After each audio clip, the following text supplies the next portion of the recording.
자, 다음 민주당 얘기 좀 해볼 텐데요. 민주당 매듭지어야 할 현안들이 한두 가지가 아닙니다. 그래서요, 일각에서는 이번 한 주가 민주당의 운명을 가를 한 주다, 이런 얘기도 나오고 있습니다. 자, 먼저요, 그중에 첫 번째가 이래경 이사장 사퇴 이후에 혁신위원장 인선은 어떻게 돼 가느냐, 이 부분도 좀 관심입니다. 관련 영상 보고 얘기 이어가도록 하겠습니다.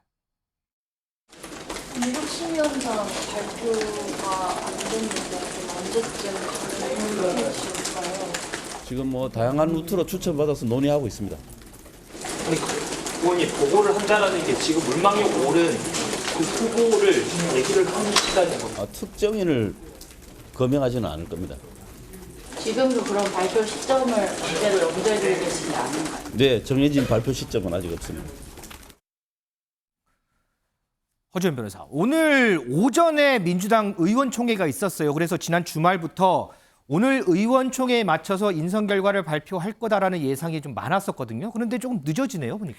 지금 장고가 계속되고 있는 것 같은데 곧 발표될 것 같기는 한데요. 근데 지금 이래경 혁신위 관련해서 워낙 이 갈등과 논란이 컸다는 점에서 조금 늦어지고 있는 모양새입니다. 네. 제일 문제점은 이제 내부 갈등이 좀 격화됐다는 데 있는 것 같아요. 내부 갈등이요? 혁신위원장을 누구로 할 거냐, 이 인선에 너무 매몰된 나머지 혁신이라는 것의 자체의 어떤 의미라든가 방향에 대한 건설적인 논의가 이어지지 못하고 친명계와 비명계의 갈등이 이 혁신위원장 인선과 관련해서 충돌을 하게 되고, 그러다 보니까 이 내부 갈등이 수면 위로 떠오르게 되고, 이게 결국에는 민주당의 어떤 계파 갈등으로 번지는 그런 모양새거든요. 당장 오늘 의총 후반부에서도 지금 이재명 대표 혁신기구 겨냥한 발언이 나왔어요. 네. 비명계 조홍천 의원이 뭘 하는 기구인지 합의를 먼저 해야 되는데 그걸 안 하고 론칭부터 하려고 하면 자꾸 문제가 생긴다, 이렇게 지적을 했거든요. 네. 이재명 대표도 잘 하겠다라고 얘기했으니까 혁신위원장 인선 지켜봐야 될 것 같습니다. 자, 그러면 새로운 혁신위원장은 과연 누가 될 것인지 몇몇 인사들의 이름이 거론이 되거든요. 그 목소리 좀 들어볼까요? 외부 인사로 가닥을 잡았나요? 몇 명으로 압축을 해가지고 깊은 논의가 있는 것으로 알고 있습니다. 예, 지금 저 언론에 나오고 있는 김태일, 정근식, 김은경 이 사람들인가요?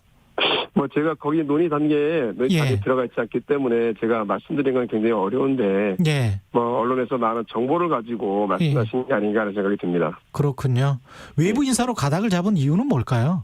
아무래도 독립성 이런 문제가 아닐까 싶은 생각이 듭니다. 독립. 김준일 에디터. 네. 들어보니까 저하고 똑같은 이름도 들어있고, 보니까 외부 인사로 가닥을 잡은 것 같네요, 보니까. 일단 지난번에 이래경 혁신위원장 같은 경우에는 너무 급작스럽게 되니까 이게 언론의 검증 뭐 이런 것들이 또 필요할 때가 있잖아요. 제대로 당에서 검증이 못했다 비판이 좀 있어서 이렇게 3명은 좀 문을 띄워놓고 여론을 좀 보는 것 같습니다. 중요한 거는 이 세 분 다 이렇게 교수 출신이라는 거예요. 네. 그러니까 조금 중립적이고 이게 뭔가 이렇게 제도적인 것들 뭐 이런 것들을 좀 하겠다라는 건데, 저 중에서 어제 기준으로 정근식, 김은경 이 두 분 같은 경우에는 아직 당사자들이 수락을 안 했다라고 합니다. 그러니까 이게 민주당이 참 이 돌아가는 상황이 얼마나 급하면은 그러면은 김태일 전 총장은 수락을 했답니까? 저는 그렇게 알고 있어요. 예, 저는 그렇게 들었는데, 그러니까 뭐 제대로 수락을 한 건지 어쨌든 거부하지는 않았고 당사자들이 약간 난색을 표하는 이런 것까지 있었다라고 그래요. 근데 오늘 상황이 변했는지는 제가 아직 확인을 못했고요. 어쨌든 아무도 하기 싫어하는 혁신위원장. 근데 왜 그러냐면은 욕만 먹는 거 하나, 그리고 권한이 어디까지 주어지느냐도 명확하지 않은 부분 하나. 그러니까 이런 부분들이 잘못하면은 이거 욕만 먹고 독배를 마시는 격이 되겠다라고 해서 전체적으로 조금 꺼리는 분위기가 있는 것 같습니다.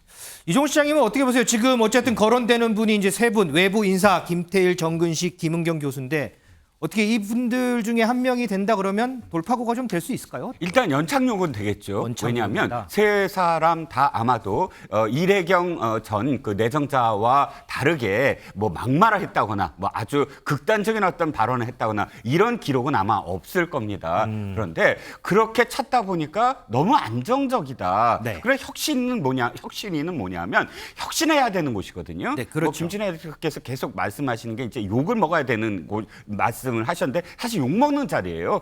욕을 안 먹고 혁신위를 할 수는 없어요. 혁신위가 뭘 해야 되는 거냐면 이 개혁의 그 공천 과정에서 얼마나 자를 것인가 그리고 어떻게 자를 것인가 이걸 지금 룰을 만드는 그런 위원회이기 때문에 비판 안 받을 수가 없어요. 하지만 비판을 받음에도 불구하고 당을 이렇게 만들었다라는 자신의 정치적 자산이 되는 것이거든요. 그런데 이 세 분이 과연 그런 권한을 잡고 어떤 비판을 받아도 내가 이건 진짜 개혁할 거야 라고 할 수 있는 카리스마가 있을까?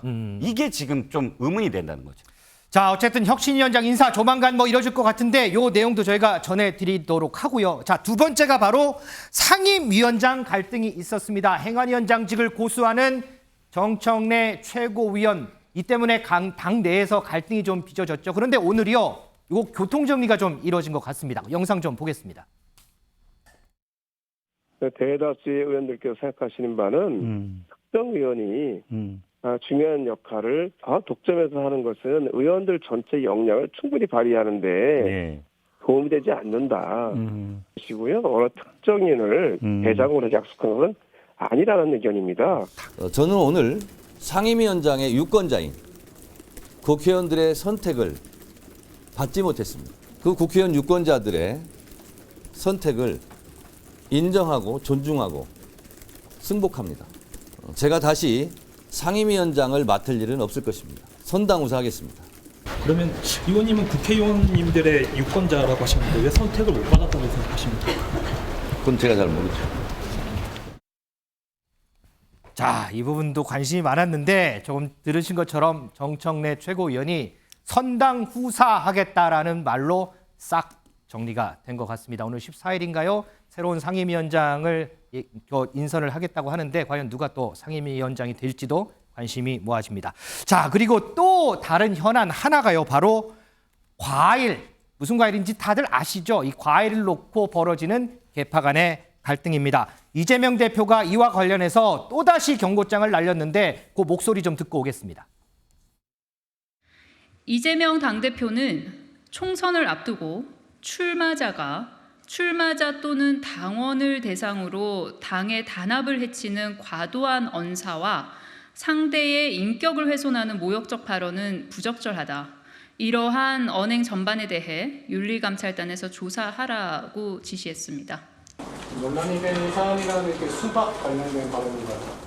그 구체적인 워딩은 제가 확인하지 못했고요. 그래서 그 사안 포함해서 전반적인 사안 관련해서 지시를 한 걸로 알고 있습니다. 최근에 양수영 위원장 공개적으로 발언한 것도 요 윤리감찰단 지시사항은 그거는 아닌 걸로 알고 있습니다. 김준일 에디터, 지금 이게 불거진 게 지난주에 양문석 전 방통위원이 이제 출마 선언을 하면서 SNS에 막 엄청 이제 많이 썼어요. 그래서 이제 불거진 건데 어떻게 보세요? 당도 보니까 이 문제를 좀 매듭 짓고 싶어 하는 것 같은데 계속해서 언급이 되고 좀 답답하지 않을까요, 내부에서? 그러니까 민주당에 약간 딜레마적인 상황이 있는데 그러니까 통영에 원래 출마를 했었거든요. 맞아요. 지난번에 이제 지방선거 때.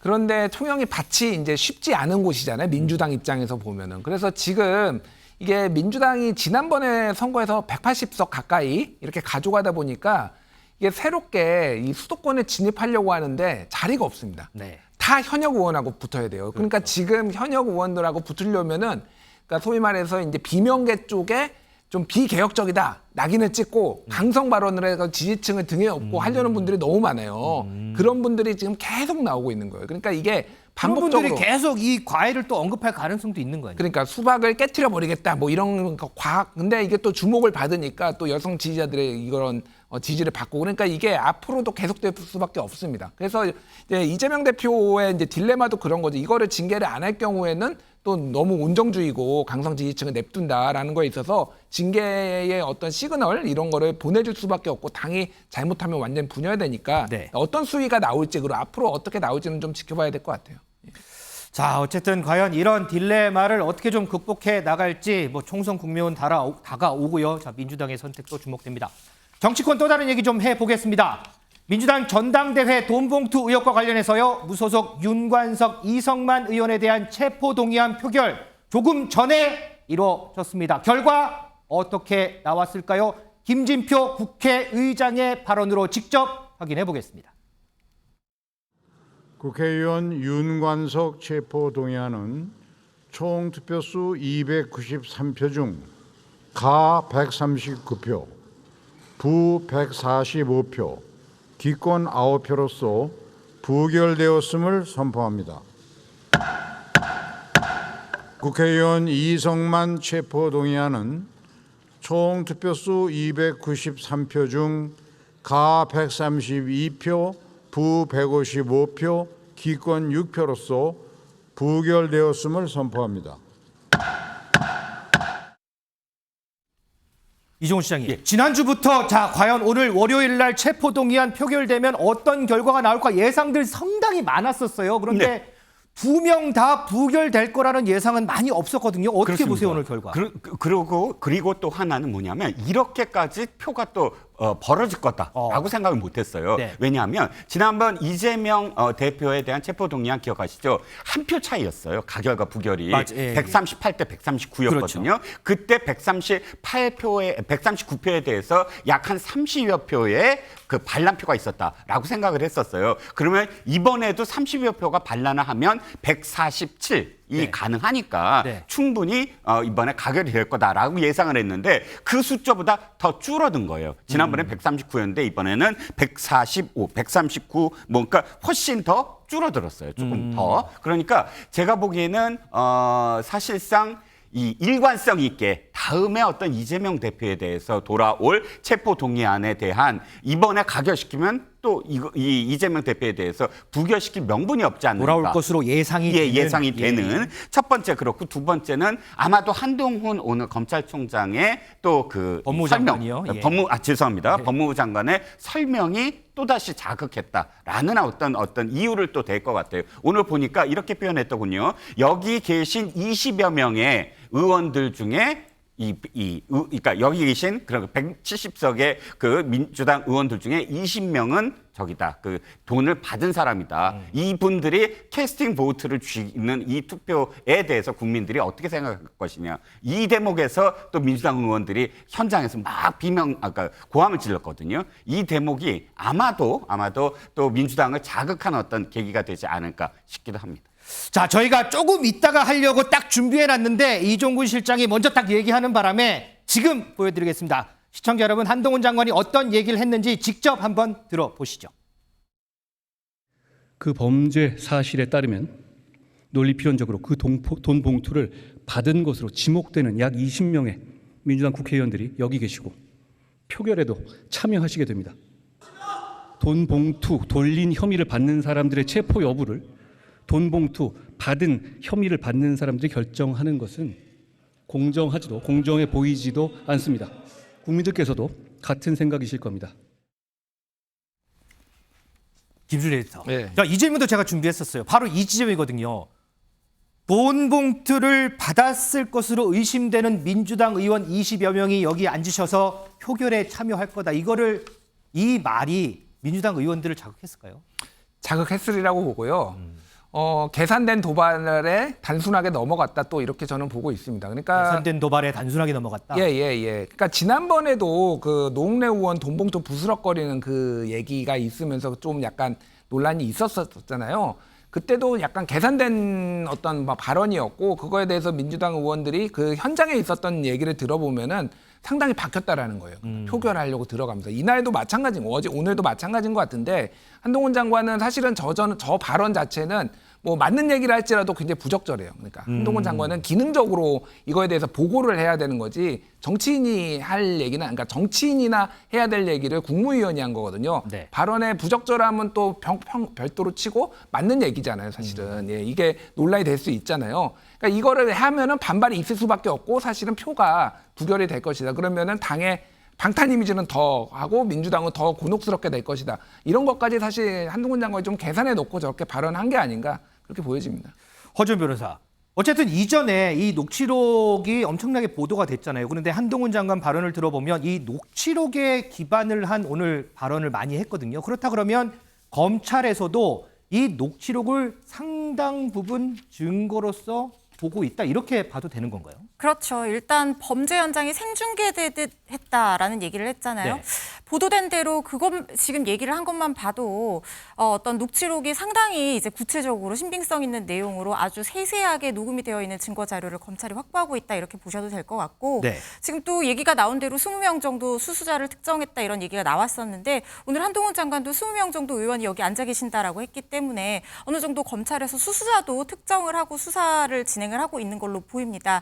오늘 부결됐다고 하더라도 뭐 그게 약간의 영향을 미칠 수는 있지만 그렇다고 해서 엄청난 변수가 될 것 같지는 않고요. 검찰은 수사 계획대로 재청구할 가능성은 제가 봤을 때 좀 그렇게 높아 보이지 않아요. 국회를 뭐 존중한다는 의미도 있지만 어차피 부결될 가능성이 높기 때문에 차라리 뭐 추가적인 어떤 증거 자료를 확보를 하고 그런데 수사 역량을 좀 더 집중을 할 것으로 보이고 박 비서관 같은 사람 있잖아요. 이 송영길 대표의 보좌관 네네. 그 사람과 이 송영길 전 대표에게로 결국에는 향하는 수사를 하기 위해서 속력을 내지 않을까 하는 생각이 듭니다.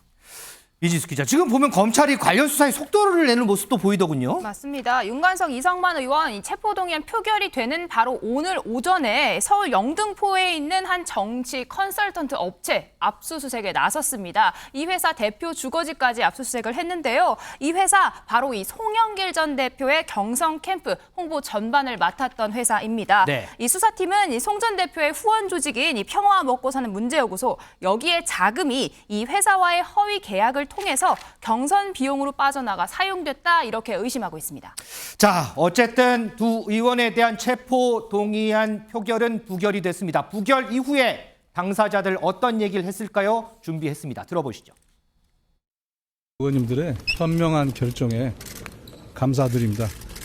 정치 검찰의 짜맞추기 수사는 부당하다는 것이 입증되었습니다. 저는 앞으로 법적 절차 과정에서 적극적으로 소명해서 저희 억울함과 결백을 당당히 밝혀 나가겠습니다. 불구하고 검찰은 그 기본적인 요건조차도 충족시키지 못한 그런 구속영장을 청구했다고 보고요. 그거를 우리 국회의원들이 이해를 하고 이번에 체포동의안이 부결된 것으로 보여집니다. 앞으로도 당당하게 맞서 싸워가면서 제가 결백함을 분명히 증명시켜 나가도록 하겠습니다. 허지원 변호사, 표결 전에요. 자, 이번 이성만, 윤관석 의원에 대한 체포동의안 표결 민주당은 어떤 선택을 할까요? 라고 했을 때 많은 분들이 자, 민심을 볼 겁니다. 여론을 볼 겁니다. 이걸 감안해서 민주당 의원들이 판단을 할 겁니다라고 그런 얘기가 많았었거든요. 자, 그러면 일반 시민 입장에서 지금 뭐 여도 아니고 야도 아니에요. 일반 시민 여론 입장에서 오늘 이렇게 두 사람 다 부결이 나왔어요. 이거 어떻게 좀 보세요?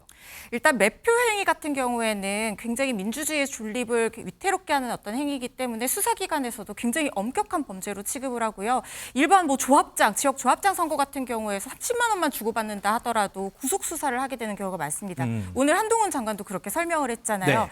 그렇기 때문에 국회의원이기 때문에 더욱더 엄격한 기준이 적용이 되어야 한다는 한동훈 장관의 말은 사실 법률적으로 구구절절 옳은 말이라는 생각이 듭니다. 근데 일반 시민이 봤을 때 입장에서도 국회의원이 돈보투를 받았다는 어떤 의혹 자체도 상당히 충격적일 뿐만 아니라 거기에 대한 녹취록이 지금 다 언론에 공개가 되어 있는 상황이잖아요.